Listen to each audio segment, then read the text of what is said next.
എന്തൊരു കൊലപാതകമാണത്.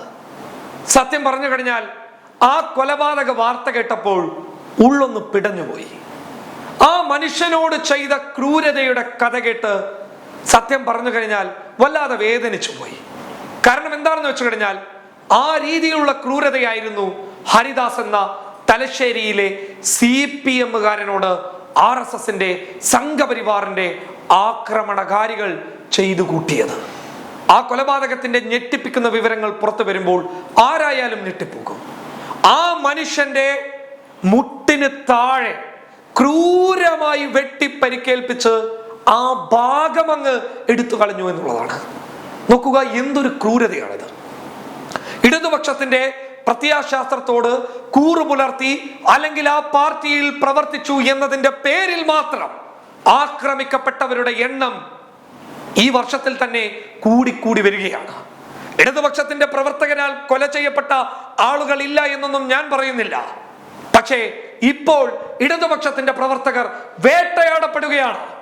ഇടതുപക്ഷത്തിന്റെ നിരപരാധികളായിട്ടുള്ള പ്രവർത്തകരെ ഒരു കാരണവുമില്ലാതെ തല്ലി കൊന്ന് വെട്ടിനുറുക്കി ഇല്ലാതാക്കുകയാണ്.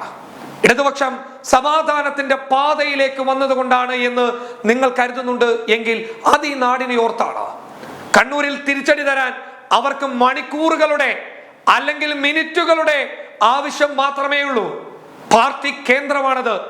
അവരൊന്ന് വിചാരിച്ചു കഴിഞ്ഞാൽ, കൈയൊന്ന് നൊടിച്ചു കഴിഞ്ഞാൽ ആയിരക്കണക്കിന് പാർട്ടി പ്രവർത്തകന്മാർ വന്നു നിരങ്ങിപ്പോകുമെന്നുള്ളത് ആർക്കാണ് അറിയാത്തത്? പക്ഷേ അവരത് ചെയ്യാതെ സമാധാനത്തിന്റെ പാതയിലൂടെ കടന്നു പോകുന്നത് അവർ പഴയ കാലം ഇനി വേണ്ട എന്നോർത്തത് കൊണ്ട് തന്നെയാണ്.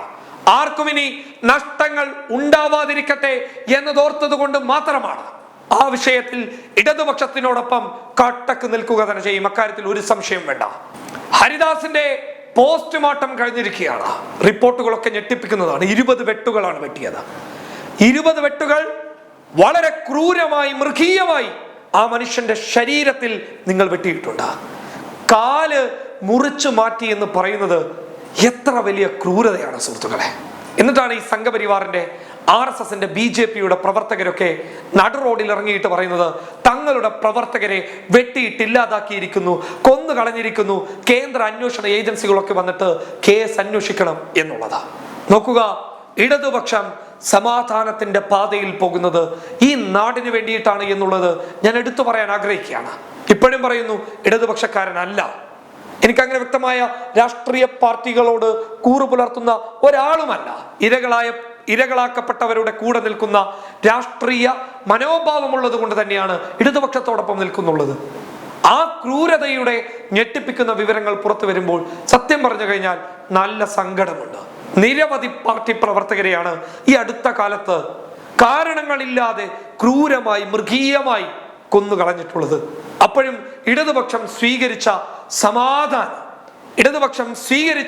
സമാധാന അന്തരീക്ഷ നിലപാടുകൾ പ്രശംസനീയം തന്നെയാണ്. അവർക്ക് തിരിച്ചടിക്കാൻ അറിയാത്തത് കൊണ്ടല്ല, എടുത്തെടുത്ത് പറയുന്നു, മറിച്ച് സമാധാനത്തിന് വേണ്ടിയിട്ടാണ് എന്നുള്ളത് അവർ തന്നെ തീരുമാനിച്ചിട്ടുള്ള കാര്യങ്ങൾ തന്നെയാണ്. ഇന്നടക്കം ജയരാജന്മാർ ഉറച്ച സ്വരത്തിൽ ഈ പോസ്റ്റ്മോർട്ടത്തിന് ശേഷവും അവരുടെ പ്രവർത്തകരോട് പറഞ്ഞിട്ടുള്ളത് സമാധാനം മാത്രമേ പാടുള്ളൂ, ഒരു കാരണവശാലും പ്രകോപിതരാകരുത് എന്നുള്ളതാണ്. ഇത് തികച്ചും ജനാധിപത്യത്തോട്, ഭരണഘടനയോട് കൂറു പുലർത്തുന്ന സന്ദേശം തന്നെയാണ്. ഇടതുപക്ഷത്തിന്റെ ഈ രീതികൾ, ഈ മുന്നേറ്റം തീർച്ചയായും പ്രശംസനീയമാണ്. പക്ഷേ അവരുടെ പ്രവർത്തകർ നിരന്തരം കൊല ചെയ്യപ്പെട്ടുകൊണ്ടിരിക്കുമ്പോൾ അവർക്ക് എത്രത്തോളം അത് സഹിക്കാൻ പറ്റും എന്നുള്ളത് നമ്മൾ ആലോചിക്കേണ്ട കാര്യമാണ്. നോക്കുക, വലിയ പ്രശ്നങ്ങളൊന്നുമില്ലാതെ സമാധാന അന്തരീക്ഷം നമ്മുടെ നാട്ടിൽ ഉണ്ടാവട്ടെ.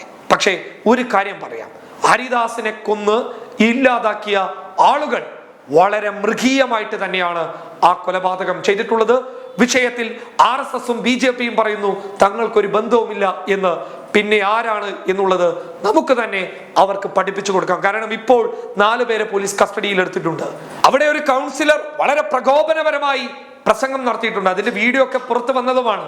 അതായത് ഞങ്ങൾ ആരാണ് എന്നുള്ളതും ഞങ്ങളുടെ പഴയകാല ചരിത്രം എന്താണ് എന്നുള്ളതും CPM-കാർ അറിയാൻ വേണ്ടിയിട്ട് പോകുന്നതേ ഉള്ളൂ എന്നാണ് അയാൾ പ്രസംഗിച്ചത്. അതിന്റെ വീഡിയോ അടക്കം പുറത്ത് വന്നിട്ടുമുണ്ട്.